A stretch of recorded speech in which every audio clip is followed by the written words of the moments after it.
Which brings me to my next story of saying asinine things. The Supreme Court abortion decision is almost like Trump derangement syndrome with the media and the progressive left, because the liberal media is just having a complete meltdown. Check out these hits that we have. This comes from Fox News. These hits of these media outlets just losing their minds. But just after 10 a.m. on Friday, a legal earthquake. The court stripping women of that fundamental right. But let's not mince words. Women will die because of this ruling. We are still linked to the vestiges of slavery, and we see that in ways that are all around us in the United States with the rise of white supremacy, which is also tied to the efforts to dismantle Roe v. Wade. My biggest fear is not only will we not come together, but we're going to see a bit of political violence that we have not seen in over 100 years. It's hard to imagine the Republican Party surviving this. The conservative majority on the Supreme Court has completely transformed, for the worse, the lives of all American women. Women who have miscarriages will now be investigated as criminals by white Republican men. Their view of the country, the conservative view of the country, is that if dead white men didn't say it in the 18th century, it doesn't exist. Repeal the 20th century. The notion that for many on the far right, the good old days start with 17 and 18, as in hundreds.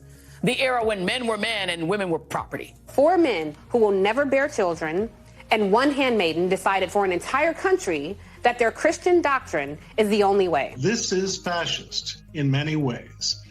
That opinion sounded like Donald Trump's inaugural address. And for all the Democratic Party's flaws, they're the only party that can stem this continued rise of fascism. Register and vote, work toward an overwhelming majority that can protect your body, protect your freedoms, and just may save our country. Unbelievable things coming from the news outlets of MSNBC, CNN, and others. I mean, they're pushing this whole race thing with Roe v. Wade. And I would like to point out that when Roe v. Wade, 1973, when it came out, since 1973 to today, has killed about 19 million black babies. So it's just astonishing that they're trying to correlate this to racism in some way, shape, or form. And the argument that they make, if anybody's curious on why they correlate to racism, or at least one of the many arguments for racism, is the fact that the vast majority of abortions are because it's inconvenient, because they don't have the income to be able to take care of the baby when it's born. And that's not just blacks, that's anybody who's living in poverty. And majority of abortions are people who are living in poverty.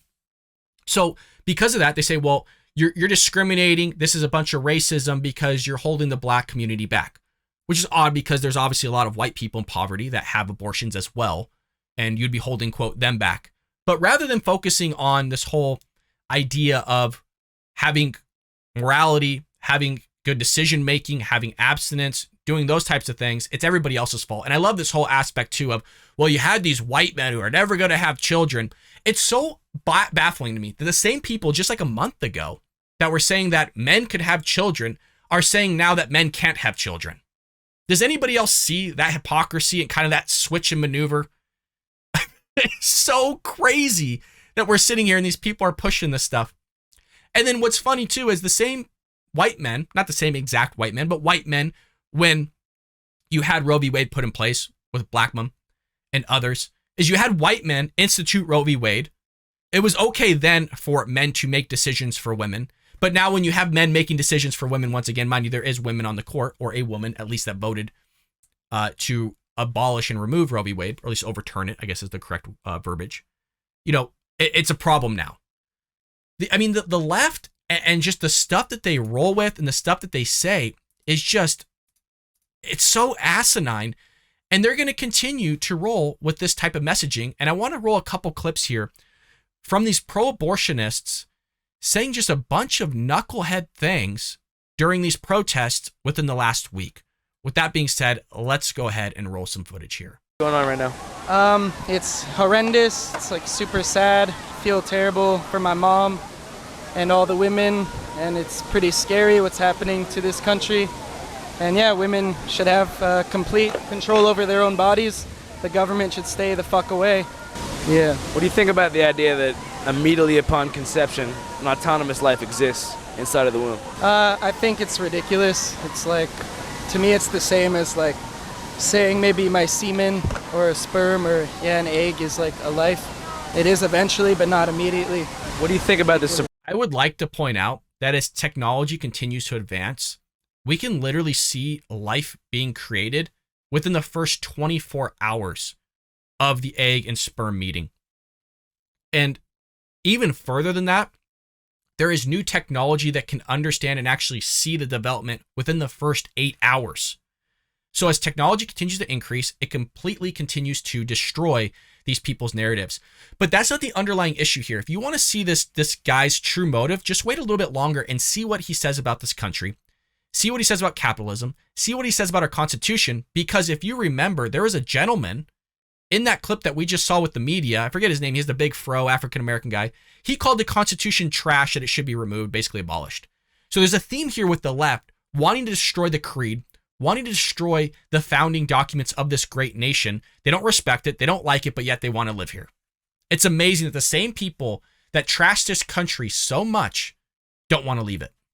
Supreme Court, Yeah, I think that they don't work to serve the common people. The majority of Americans are actually for women's rights over their own bodies. It's representing political interest of the rich and powerful. We need to abolish the Supreme Court and destroy them. Destroy the institution, destroy capitalism. This entire U.S. government is built on genocide and slavery and lies. They don't care about immigrants or helping poor people or orphans, so it's just a really convenient way to look like they care about people when they don't give a fuck about other people. Thank you, bro. I appreciate it. Okay, so there's that first clip of just saying a bunch of asinine things that were built on genocide and all this other stuff, and that were built on lies. I love that the same person that's probably voting Democrat, they seem like somebody that would vote Democrat. I could be wrong, but the same party that was the creation of the Ku Klux Klan, that was the Democratic South, that pushed to keep slavery in place, that tries to revise history by saying that it was just the South, not including the Democrat South, not including the Democrat Party, and the same people that want to correlate the Ku Klux Klan with the Republican Party are trying to say, hey, there's a bunch of lies. Everything's a bunch of lies. So this is a constant theme from Democrats, from the left, coming out, being interviewed and just saying stupid things. I hope you enjoyed that clip from the Bald Brad Show. If you did, make sure to hit that subscribe button so you can stay up to date on all our future content.